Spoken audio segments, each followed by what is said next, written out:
স্পিকারের কাছে, আমাদের মাননীয় স্পিকারের কাছে উনি বিচার দিলেন।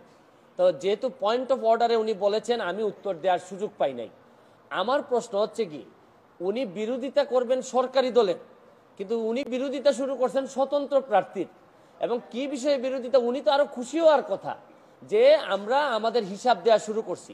আমার জানেন, কালকে আমার এত দুঃখ হয়েছে তারাইল করিমগঞ্জের মানুষের জন্য, যাদের কাছ থেকে উনি এমপি হয়ে আসছেন, যে এই তারাইল করিমগঞ্জের মানুষের কি কোনো অধিকার নাই যে এই চুন্নু সাহেব এমপি হিসাবে কত টাকা বরাদ্দ পান এটা জানার? মানে ওনার বক্তব্য ছিল যে কোনোভাবেই যেন আমি ফেসবুকে না জানাই যে কে কত টাকা পায়। আরে আপনি জানেন যে এইবার মাননীয় প্রধানমন্ত্রী জননেত্রী শেখ হাসিনা আমাদের সবাইকে শাড়ি দিয়েছেন এলাকায় বন্টন করার জন্য। এই শাড়ি কি আমি প্রধানমন্ত্রীর উপহার কি আমি বলবো না? মানে আমি কি এটা লুকাই রাখবো? লুকাই রেখে কি আমার কি এটাকে আমি বিক্রি করে দিব? তা আমি বুঝলাম না স্বচ্ছতার মধ্যে প্রবলেমটা কোথায়। আমি যদি স্বচ্ছ হইতে চাই, আমি যদি যে বরাদ্দ পাই এটা যদি আমি বলে দিতে চাই, বলি জনগণকে, তো এইখানের মধ্যে এমপি হিসাবে আমি অপরাধটা কি করলাম? আর আরেকটা জিনিস হচ্ছে কি, আমি বারবারই বলছি এমপি কিন্তু আমার পেশা না। আমার পেশা হচ্ছে কি বিং এ ব্যারিস্টার। আমি এখানে প্র্যাকটিস করি সুপ্রিম কোর্টের আইনজীবী হিসাবে। আর আমি কথা দিছি যে আমি এমপি হিসাবে একটা টাকা হারাম খাবো না, আমার রক্তের মধ্যে হারাম যাবে না। সুতরাং রাষ্ট্রের টাকা, জননেত্রী শেখ হাসিনার সরকারের টাকা, এটা যে টাকা আসবে এটা আমি সবার সামনে তুলে ধরবো।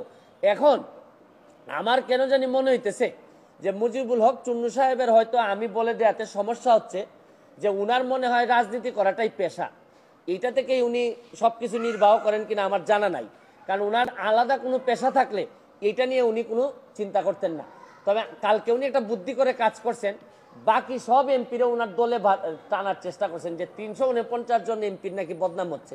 আরে কি আশ্চর্য কারবার!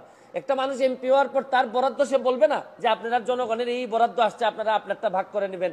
এটার বলার মধ্যে শুনেন, এই মুজিবুল হক চুন্নু সাহেব সম্ভবত এই প্রথম বঙ্গবন্ধুর একজন আদর্শের সৈনিকের মুখোমুখি হয়েছেন। এর আগে হয়তো উনি ওইভাবে মিট করেন নাই, কারণ উনি তো হচ্ছেন গিয়ে একজন স্বৈরা শাসক এরশাদের নেতা। স্বৈরা শাসক এরশাদ, যিনি সারা জীবন এরকম জোর জবরদস্তি আর টাকা বানানো ছাড়া তার নেতা কর্মীদের খুব বেশি কিছু শিখাই যান নাই। সবার না, অল্প কিছু নেতাদেরকে, যারা অনেক টাকার মালিক হয়েছেন এরশাদের আমলে। উনি তো এরশাদের স্বৈর শাসক এরশাদের একজন নেতা হয়ে উনি বঙ্গবন্ধুর আদর্শের সৈনিকের, প্রকৃত আদর্শের সৈনিকের মুখোমুখি এই প্রথম সংসদে হয়েছেন মনে হয়। এর আগে হয়তো তীব্রভাবে কারো মুখোমুখি হন নাই। এই জন্য উনার একটা গাত্রদাহ। আর এত গাত্রদাহ কিসের? আরে ভাই আমার টাকা এটা। আর আরেকটা বিষয়, আমি যে আমার এলাকায় বলছি যে আমি 29 কোটি টাকা পাইছি বরাদ্দ, আমি কি কোনো কথা মিথ্যা বলছি? মিথ্যা বললে উনি আমার বিরুদ্ধে ব্যবস্থা নিক। আমি বলতে পারবো না, মানে আমি বরাদ্দ পাইছি এটা আমি বলতে পারবো না আমার এলাকায়, মানে কি আমি কি চুরি করতে চাই?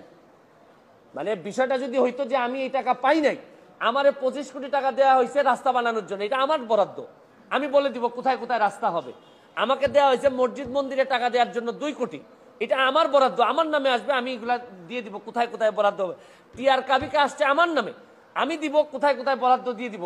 আমার শুধু নিশ্চিত করতে হবে এই টাকাটা যেন আমি এবং আমার পরিবার খেয়ে না ফেলে, বা আমার লোকজন যেন খেয়ে না ফেলে।